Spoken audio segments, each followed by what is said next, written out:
Hello बच्चों। आज हम लोग नया चैप्टर स्टार्ट करने जा रहे हैं और नाम है उसका motion. Motion in one dimension. तो बच्चों मोशन की बात करते हैं अगर हम लोग, तो कोई भी पार्टिकल जब अपनी पोजीशन को चेंज करता है, पोजीशन मीन्स लोकेशन, लोकेशन जब कोई पार्टिकल अपने टाइम के साथ चेंज कर रहा होता है तो उसे हम कहते हैं कि particle in motion, particle motion में है। तो बच्चों मोशन को अगर हम लोग जो है बहुत सिस्टमैटिक तरीके से पढ़ते हैं तो इसको हम लोग तीन कैटेगरी में डिवाइड करते हैं: one dimensional motion, two dimensional motion and three dimensional motion. तो जो नॉर्मली जो वन डायमेंशनल मोशन होता है बच्चों, इसको हम लोग बोलते हैं रेक्टिलिनियर मोशन। रेक्टिलिनियर मोशन का मतलब बच्चों की मोशन अलोंग ए लाइन, मोशन अलोंग ए लाइन। तो जब भी कभी वन डायमेंशनल मोशन की बात करेंगे उसका दूसरा नाम हम बोल सकते हैं रेक्टिलिनियर मोशन। रेक्टिलिनियर मोशन मतलब motion in A line, in A line, in A line. मतलब कि जो है अगर एक सीधी सड़क है उस पर आप चलते जा रहे हैं, चलते जा रहे हैं, चलते जा रहे हैं, तो आपका जो मोशन होगा वो मोशन इन ए लाइन होगा या वन डायमेंशनल मोशन होगा। आपकी स्पीड ड्यूरिंग द मोशन कम हो सकती है, ज्यादा हो सकती है, आप कहीं रुक सकते हैं, लेकिन आपको चलना एक स्ट्रेट लाइन में है, तो ऐसे मोशन को कहेंगे हम लोग वन डायमेंशनल मोशन या रेक्टिलिनियर मोशन। दूसरे टाइप के मोशन की बात करें बच्चों तो ये भी आपके कोर्स में है, दूसरा होता है टू डायमेंशनल मोशन, यानी कि जब मोशन प्लेन में होता है तो ऐसे मोशन को कहते हैं हम लोग टू डायमेंशनल मोशन। यानी कि सड़क अगर आपकी तो सीधे में जाके थोड़ी घूमी हुई टेढ़ी मेढ़ी होती हुई सड़क अगर जा रही है तो आप एक प्लेन में मूव कर रहे हैं, एक्स एक्सिस में मूव कर रहे हैं और वाई में भी मूव कर रहे हैं। और ऐसे मोशन जब एक प्लेन मोशन होता है तो उसे हम लोग कहते हैं मोशन इन टू डायमेंशनल या मोशन इन ए प्लेन। तो ये हो गया बच्चों मोशन इन ए प्लेन। ठीक है बच्चों। और एक टू डायमेंशनल मोशन के कोर्स में भी अलग नाम से मेंशन कर दिया गया है और उसका नाम था प्रोजेक्टाइल मोशन। बच्चों क्या है वो? Projectile motion. तो इसको हम लोग अलग से पढ़ेंगे बच्चों। ठीक है, प्रोजेक्टाइल मोशन ये टू डायमेंशनल मोशन का एग्जांपल है, जैसे पार्टिकल को, गेंद को हम फेंकते हैं और किसी बॉल को हम लोग या गेंद को हम फेंक देते हैं, किसी एंगल पे फेंकते हैं तो वो हाइट के साथ साथ कुछ हॉरिजॉन्टल डिस्टेंस भी ट्रेवल करती है, यानी कुछ इस टाइप का मोशन होता है। और इस टाइप का मोशन जो कर्ड मोशन होता है, ऐसे मोशन को बोलते हैं प्लेन का मोशन, मोशन इन प्लेन। और तीसरे टाइप का मोशन होता है बच्चों, ज्यादा नहीं पूछा जाता है वो, और उसका नाम है आपका मोशन इन थ्री डायमेंशनल। यानी कि जब आप जो है कोई ऐसे मोशन की बात करेंगे जिसमें कोई भी पार्टिकल है स्पेस में मूव करेगा, यानी कि जिसके अंदर वेलोसिटी एक्स डायरेक्शन में भी होगी, वाई में भी होगी और जेड में भी होगी, और ऐसे मोशन को कहेंगे हम लोग मोशन इन स्पेस या थ्री डायमेंशनल मोशन। अब एग्जांपल के फॉर्म में देखते हैं कैसे कैसे हम डिस्क्राइब कर पाएंगे मोशन में प्लेन है या वन डायमेंशनल मोशन है, इन सब चीजों को कैसे हम करेंगे। तो एग्जांपल समझ सकते हैं बच्चों। अगर हम लोग यहाँ पर एक्सिस ड्रॉ करते हैं बच्चों, यहाँ पर अगर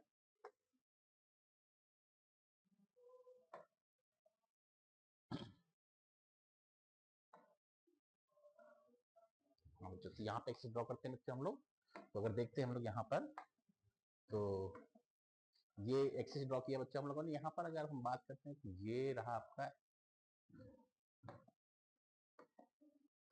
और ये तो अगर हम थोड़ा कलर को चेंज करते हैं बच्चों यहाँ पर, तो यहाँ देखते हैं बच्चों का, इसे अगर हमने एक्स एक्सिस से मान लिया और इसे वाई एक्सिस मान लिया है, और कोई पार्टिकल जो है ये ओरिजिन से स्टार्ट करता है, ओरिजिन से स्टार्ट करते हुए कुछ इस तरह से मूव करता है बच्चों, हाँ इस तरह से ही मूव कर रहा है बच्चों, इस तरह से मूव कर रहा है, और ए से चला, ओ से चला, और ओ से चलते हुए इस रास्ते से जाते हुए बच्चों यहाँ पर पहुंचा, ए पॉइंट पहुंच गया। अभी आपको सोचना है कि मोशन एक प्लेन में है, क्योंकि यहाँ पर एक्स एक्सिस में भी मूव कर रहा है, वाई मूव कर रहा है, बीच में इस एक्स वाई प्लेन में मूव कर रहा है। लेकिन इस मोशन को सॉल्व करने के लिए हम मोशन स्ट्रेट लाइन भी कह सकते हैं, वन डायमेंशनल मोशन सकते हैं, क्योंकि मोशन एक स्ट्रेट लाइन के लॉन्ग ही हो रहा है। तो यहाँ पर एक्सिस को ना डिफाइन करके हम लोग इस लाइन को ही डिफाइन कर लेते हैं कि यही कोई एक एक्सिस रहा होगा, इसके लॉन्ग पार्टिकल जा रहा है। तो ऐसे मोशन जो एक लाइन के लॉन्ग होता है उसे कहते हैं हम लोग रेक्टिलिनियर मोशन या motion in one dimensional motion. तो बच्चों ये एग्जांपल टू डायमेंशनल मोशन का एग्जांपल नहीं, ये वन डायमेंशनल मोशन का एग्जांपल है या रेक्टिलिनियर मोशन का एग्जांपल है, रेक्टिलिनियर मोशन। ठीक है बच्चों। और हाँ, अगर हम दूसरे मोशन की बात करते हैं बच्चों, तो दूसरा मोशन अगर देखते हैं हम लोग, तो यहाँ पर देख सकते हैं बच्चों, अगर हमने जो है ड्रॉ कर लिया है कि कोऑर्डिनेट एक्सिस, यहाँ ड्रॉ करते हैं बच्चों, ये देखते हैं ये रहा आपका, ये ड्रॉ किया हमने, ये एक्स एक्सिस कह सकते हैं इसको, दिस इज एक्स एक्सिस, ये एक्स एक्सिस है बच्चों, ये वाई एक्सिस है, और यहाँ पे अपने बॉल को ऐसे फेंक दिया कि हवा में फेंक दिया है और कुछ दूर जाके गिर गई। और यहाँ पर बच्चों देखते हैं बॉल कुछ इस रास्ते से होते हुए और यहाँ पर गिरी है। तो यहाँ पर देख रहे हैं एक्स एक्सिस से मूव कर रही पार्टिकल, वाई मूव एक लाइन के लॉन्ग मोशन नहीं है।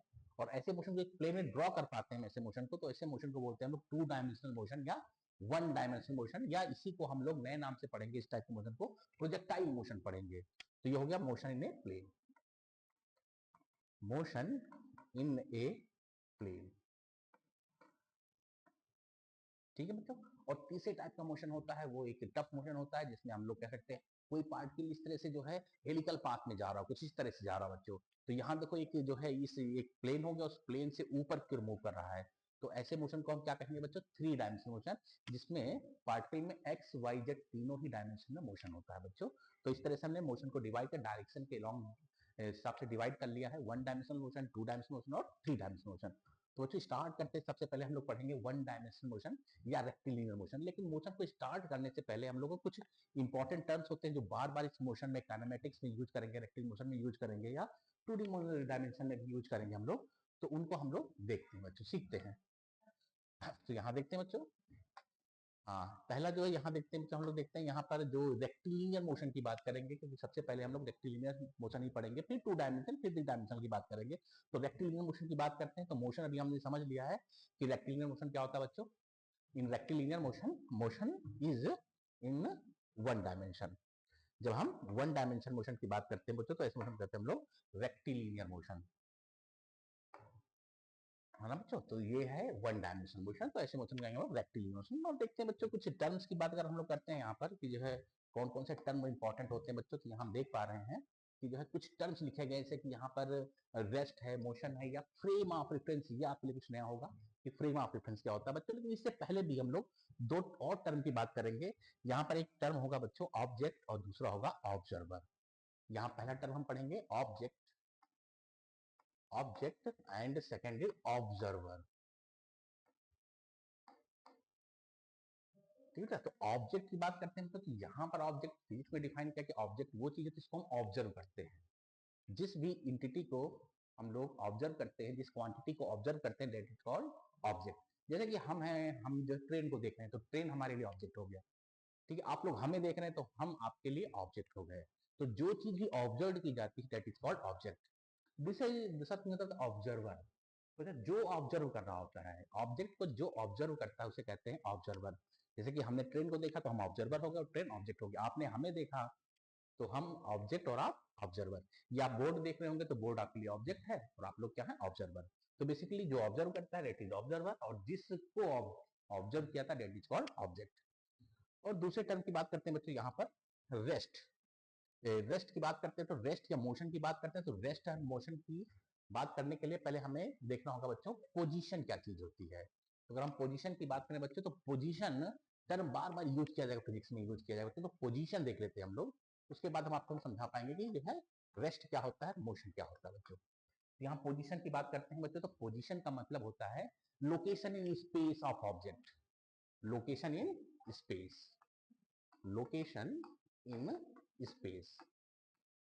और इसी को हम लोग जो फिजिक्स में पोजीशन बोलते हैं। लोकेशन को डिफाइन करना ही कहते हैं हम लोग पोजीशन। अगर हम लोगों ने पिछले लेक्चर्स में देखा है, वेक्टर देख रखा है, इसमें हम लोग ने पोजीशन वेक्टर्स की बात की होगी।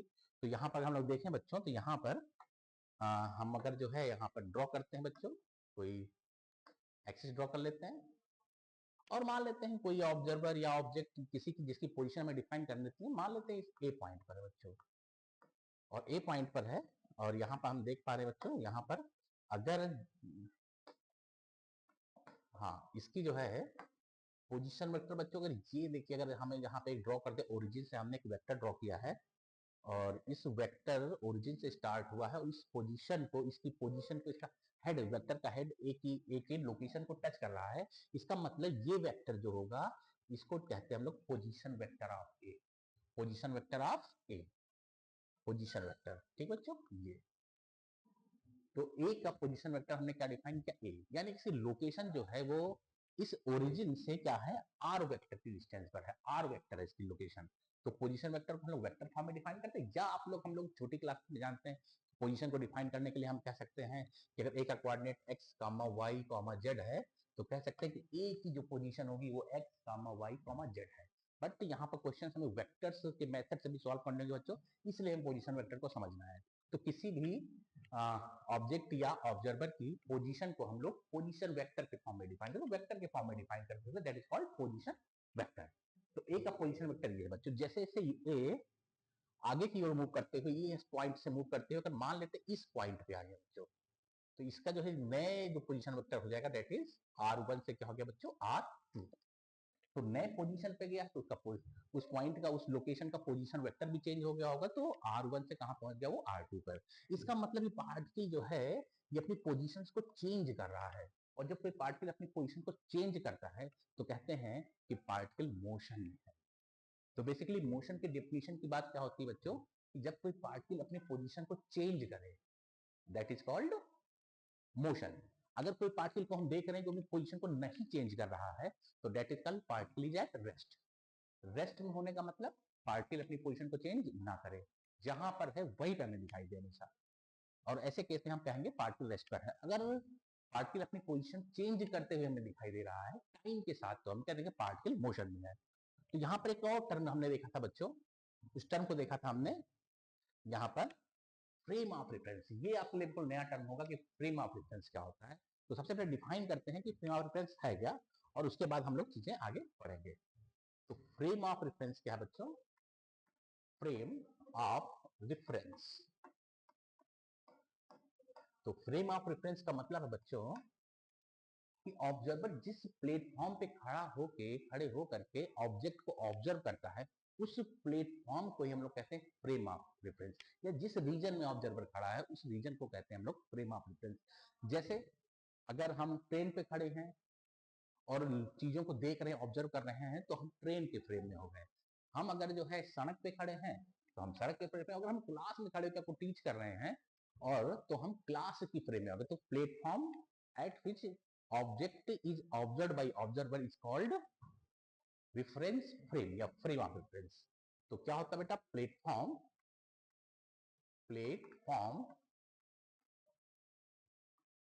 Eight which observer is located and observe the object तो जिस भी हम प्लेटफॉर्म पे खड़े होके ऑब्जेक्ट को देखेंगे तो वो प्लेटफॉर्म ही कहता है frame of reference. Different different सकते हैं, लैब के फ्रेम, लैब में खड़े होकर चीजों को ऑब्जर्व करते हैं, हम लैब के फ्रेम में हो गए। आप एरोप्लेन में बैठ के चीजों को देख रहे हैं, हम लोग को देख रहे हैं प्लेट ऊपर एरोप्लेन से, तो आप जो है एरोप्लेन के फ्रेम में हो गए और हम लोग ऑब्जेक्ट हो गए और आप क्या हो गए, ऑब्जर्वर हो गए। तो बेसिक सी डेफिनेशन होती है बच्चों, ये बार बार चीजें आती रहेंगी। आगे चल के रेफरेंस फ्रेम को भी हम लोग दो पार्ट में डिवाइड कर देंगे, inertial frame and non inertial frame, but अभी के पॉइंट ऑफ व्यू से इनकी रिक्वायरमेंट नहीं है, इसलिए हम लोग केवल फ्रेम ऑफ रेफरेंस की डेफिनेशन को ही समझते हैं। तो डेफिनेशन क्या है बेटा, जिस प्लेटफॉर्म से चीजों को देखते हैं उसी प्लेटफॉर्म को कहते हैं फ्रेम ऑफ रेफरेंस। अब ये बड़ा इंपॉर्टेंट चीज है बच्चों, ये भी है कि अलग अलग प्लेटफॉर्म से हम जब ऑब्जेक्ट को ऑब्जर्व करते हैं तो ऑब्जेक्ट की हमें पोजीशन अलग अलग दिखाई देती है, या कह सकते हैं वो रेस्ट पे था तो उसका मोशन में दिखाई दिया, मोशन में तो रेस्ट पे दिखाई दी। जैसे एग्जांपल में देखते हैं कि अगर एक बस है, बस चल रही है कुछ इस टाइप से बच्चों, अगर कोई बस है और बस इस टाइप चल रही है कि छोटी सी एक बस है, व्हीकल है, और ये रही आपकी व्हीकल, और यहाँ पर देखते हैं बच्चे, यहाँ पर जो है एक राम भाई साहब है, एक राम जी हैं और दूसरे भाई साहब श्याम जी हैं, और दोनों ही एक दूसरे का, और तीसरे भाई साहब यहाँ पर खड़े थे कहीं, ये भाई साहब खड़े थे, और ये बस कुछ इस तरह से जा रही है बच्चों, कुछ वेलोसिटी से जा रही है। तो यहाँ देख रहे हैं कि अगर राम है, श्याम है, और ये इसे चलिए हम मान लेते हैं सीता मान लेते हैं ना बच्चों, सीता जो है बाहर खड़ी हो, राम श्याम बस के अंदर है। तो अगर राम, बस चल रही है तो बस में दोनों ही खड़े हुए हैं, अगर राम ने श्याम को देखा तो राम क्या हो गए, ऑब्जर्वर हो गए, श्याम क्या हो गए, ऑब्जेक्ट हो गए। लेकिन अगर राम जो है श्याम को देख रहा है तो हमेशा श्याम तो वही नजर आएगा, बस के अंदर नजर आएगा, भले ही बस चल रही है, लेकिन राम को श्याम चलता हुआ नहीं दिखाई देगा, रेस्ट पे दिखाई देगा। राम को श्याम रेस्ट पे, क्यों, क्योंकि जो है राम के रिस्पेक्ट में श्याम अपनी पोजीशन चेंज नहीं कर रहा है। तो यहाँ पर राम को श्याम रेस्ट पे दिखाई देगा, श्याम को राम रेस्ट पे दिखाई देगा।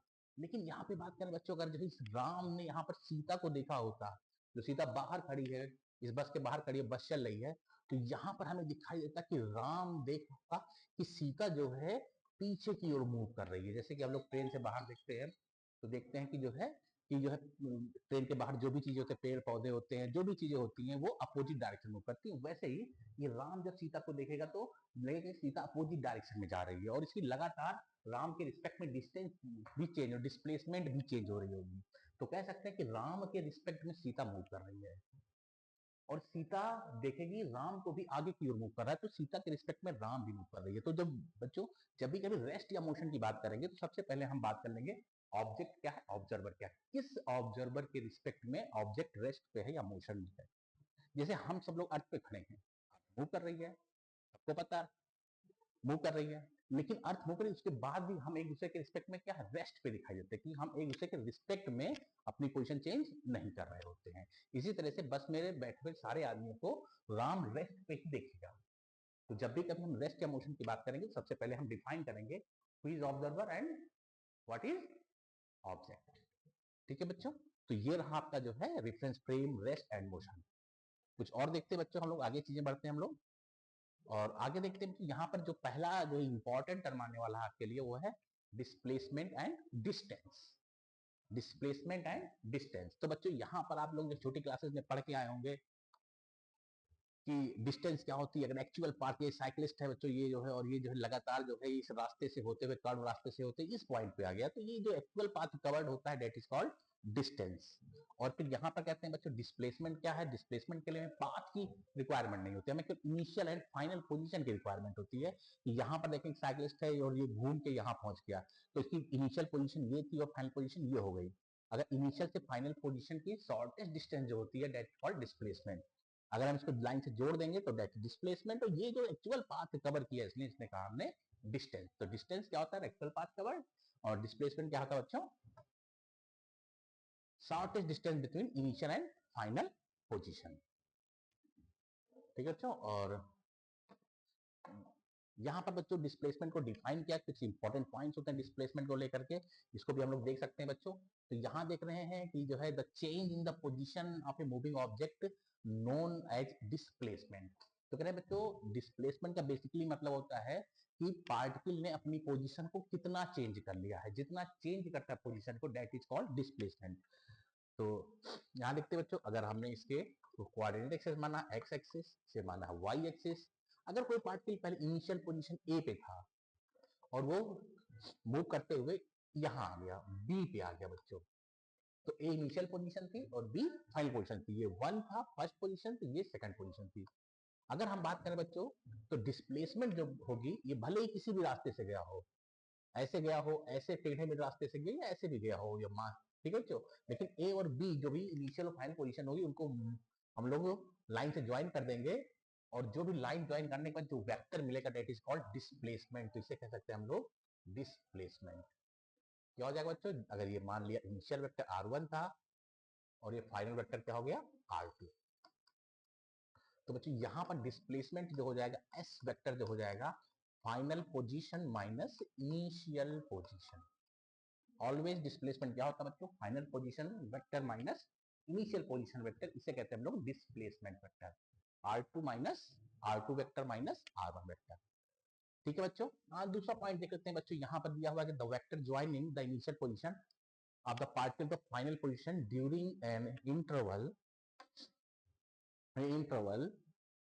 Of time. सेम चीज कह रहे हैं बच्चे, किसी टाइम में जब जो है कोई पार्टिकल जो है ए से बी पॉजिटिव लाइन जो ज्वाइन करते हैं, इसी को कहते हैं हम लोग displacement vector.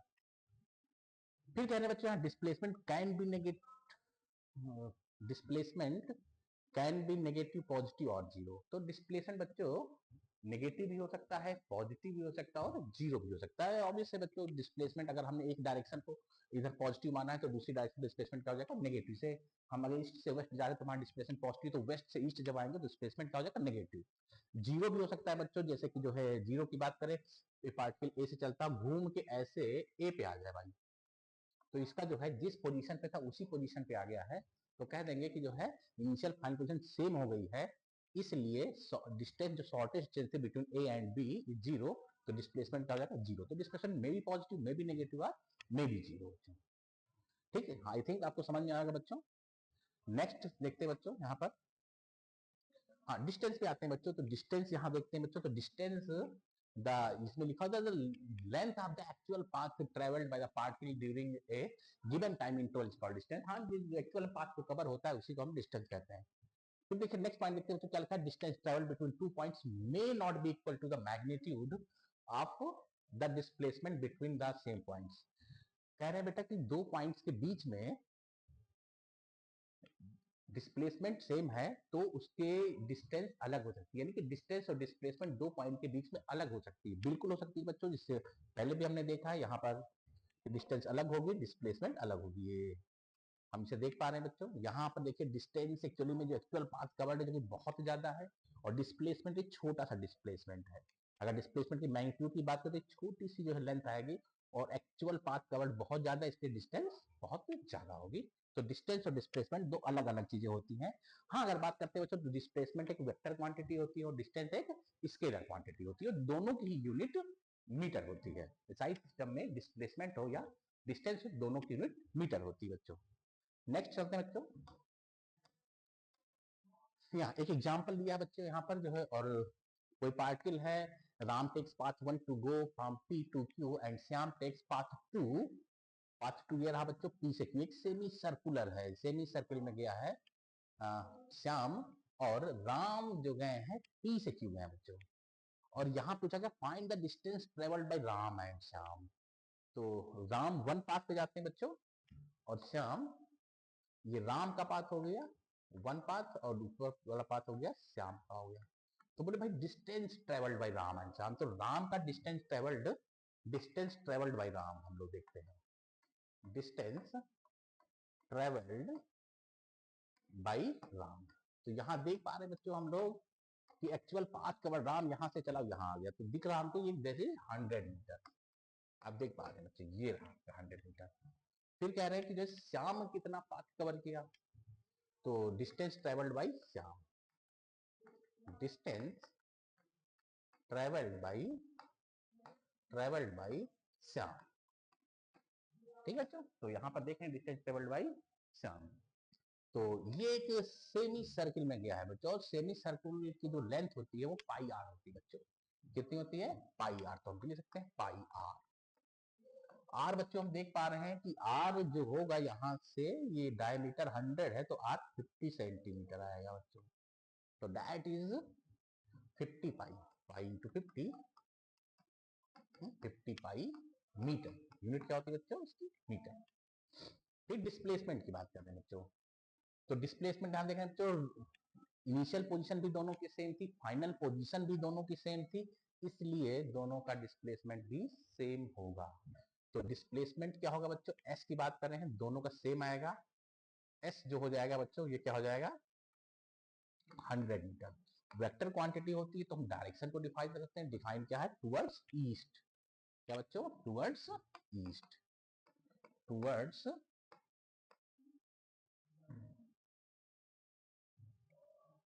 Towards east, towards east. या बच्चों इसी को हम लोग अगर थोड़ा बहुत वेक्टर का हमें नॉलेज है तो लिख पाएंगे x equal to 100 I cap. Displacement vector quantity है और डिस्टेंस स्केलर क्वांटिटी है।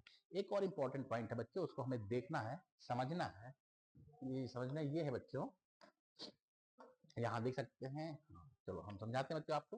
तो यहाँ पर डिस्टेंस और डिस्प्लेसमेंट की बात करते हैं तो दो पॉइंट्स के बीच में बच्चों, अगर पॉइंट ए है और पॉइंट बी है, तो दो पॉइंट्स के बीच में डिस्प्लेसमेंट हमेशा एक ही होगी, लेकिन डिस्टेंस बहुत ज्यादा हो सकती है। इस पाथ पे गया तो डिस्टेंस दूसरी हो गई, इस पाथ पे गया तो डिस्टेंस दूसरी हो गई। तो यहाँ देखिए बच्चों ए 1 2 3, तो तीन पाथ से अगर हम ए से बी जाते हैं तो तीनों में एक्चुअल पाथ कवर्ड अलग अलग होते हैं, डिस्टेंस भी क्या रहेंगे? अलग अलग रहेंगी। लेकिन अगर हम लोग डिस्प्लेसमेंट की बात करें तो अगर इनिशियल और पोजीशन फाइनल पोजीशन सेम है तो हमेशा डिस्प्लेसमेंट सेम होगा। तो दो पॉइंट्स के बीच में केवल एक डिस्प्लेसमेंट हो सकता है, लेकिन डिस्टेंस इनफाइनाइट हो सकती है। ठीक है बच्चों। और अगर हम लोग नेक्स्ट स्लाइड चलते हैं तो वेलोसिटी भी आते हैं बच्चों। तो नेक्स्ट इंपॉर्टेंट टर्म क्या होती है? वेलोसिटी। तो वेलोसिटी को अगर हम डिफाइन करते हैं तो वेलोसिटी दो टाइप की होती है बच्चों जो हमको सीखनी है 11th में। Average velocity and instantaneous velocity. तो बच्चों यहाँ पर इंस्टेंटेनियस थोड़ी सी स्पेलिंग ठीक है, बट यूएस नीचे आ गया, पूरा पूरा इंस्टेंटेनियस वेलोसिटी इसको मैं बेटा ये इंस्टेंटेनियस है, इंस्टेंटेनियस वेलोसिटी। और दूसरी क्या है बच्चों, एवरेज वेलोसिटी। दोनों को हमें सीखना है और दोनों ही चीजें आपसे पूछी जाती हैं। ठीक है, अभी तक जो हमने 9th में पढ़ा बच्चों, इंस्टेंटेनियस ना पढ़ के मैं एवरेज वेलोसिटी ही पढ़ा है। तो देखते हैं बच्चों क्या होती है एवरेज वेलोसिटी। तो स्टार्ट करते हैं पहले एवरेज वेलोसिटी बच्चों। तो एवरेज वेलोसिटी क्या होती है? Average velocity of a moving particle over certain time interval is defined as the displacement divided by length। कह रहे मतलब एवरेज वेलोसिटी क्या होता है? Displacement upon total time. A से बी के बीच की डिस्टेंस अपॉन जितने टाइम में वो डिस्प्लेसमेंट हुआ, sorry displacement upon time, A से बी के बीच का डिस्प्लेसमेंट अपॉन टोटल टाइम। ठीक है, तो जैसे कह सकते हैं हम लोग यहाँ पर कह सकते हैं, अगर ये कोई पार्टिकल है और इस रास्ते से होते हुए जा रहा है ए से बी, और ये मान लेते हैं that is 100 metre, that is 100 metre. और टाइम जो यहाँ से यहाँ लगा है 5 सेकंड लगा बच्चों। क्या लगा बच्चों? 5 सेकंड। तो वैसे भी आप लोग समझ सकते हैं बच्चों यहाँ से कि अगर आप यहाँ से जाते हैं, अपने घर जाते हैं, तो ये मान लीजिए 10 मिनट लगता है, 20 मिनट लगता है, 10 मिनट लगा आपको। तो ऐसा तो है नहीं कि आप जो है यहाँ से गए और जो है बस चलते गए सेम स्पीड चलते गए। आपकी स्पीड अलग होगी, हो सकता है बीच में कहीं रुके, आपने अपने दोस्त से बात भी किया हो, कहीं तेज चले, कहीं धीमे चले होंगे। तो जब हम जो है किसी रास्ते को ट्रेवल करते हैं तो सेम स्पीड से ना ट्रेवल करके अलग अलग स्पीड से ट्रेवल करते हैं। तो ऐसे केस में जहां पर हमारी स्पीड का वेरिएशन होता रहता है, ऐसे केस में हम लोग एवरेज वेलोसिटी निकालते हैं। तो जैसे ये से भी गया है और ये इक्वल टू 5 सेकंड में इसने 100 मीटर ट्रेवल किया है। हालांकि ये टाइम बहुत कम है, इसको बढ़ा के बच्चों कर देते हैं हम लोग 60 सेकंड, 1 मिनट कर देते हैं। ठीक है, तो इसने ट्रेवल किया, तो हो सकता है बीच में कहीं रुका हो, वो तेज चला हो, बट हमें एवरेज वेलोसिटी निकालना है। तो एवरेज वेलोसिटी का मतलब होता है बच्चों, इसको दिखाने का तरीका होता है एवरेज वेलोसिटी वी एवरेज। इसको ऐसे भी दिखा सकते हैं हम लोग, या इस तरह से भी कह सकते हैं, दैट इज एवरेज वेलोसिटी। तो एवरेज वेलोसिटी क्या निकले? Displacement upon time. यहाँ से बच्चों निकालेंगे एवरेज वेलोसिटी, क्या निकल के आएगा? डिस्प्लेसमेंट आपका 100 मीटर आपको दिख रहा है और टाइम दिख रहा है 60 सेकेंड। तो ये हो गया आपका 5/3 मीटर पर सेकंड। तो यहाँ पर तो देख रहे हैं वो डिस्प्लेसमेंट की जो एवरेज वेलोसिटी की जो यूनिट होती है बच्चों, तो यूनिट यहाँ पर होती है बच्चों मीटर पर सेकंड। और वेलोसिटी है तो यहाँ पर डायरेक्शन भी आता है बच्चों। तो यहाँ पर जो क्वांटिटी होती है वेक्टर क्वांटिटी होती है, क्योंकि वेलोसिटी में अपने डायरेक्शन इंपॉर्टेंट, किस डायरेक्शन में गया। तो यहाँ पर देख सकते हैं तो ये ईस्ट की ओर जा रहा है, तो इसकी वेलोसिटी जो हो गई 5/3 मीटर पर सेकंड इन ईस्ट डायरेक्शन का आई है। ठीक है बच्चों, और हम फिर अब नेक्स्ट स्लाइड पे चलते हैं बच्चों। यहाँ पर देख पा रहे हैं हम लोग एवरेज वेलोसिटी होगी बच्चों। नेक्स्ट चलते हैं हम लोग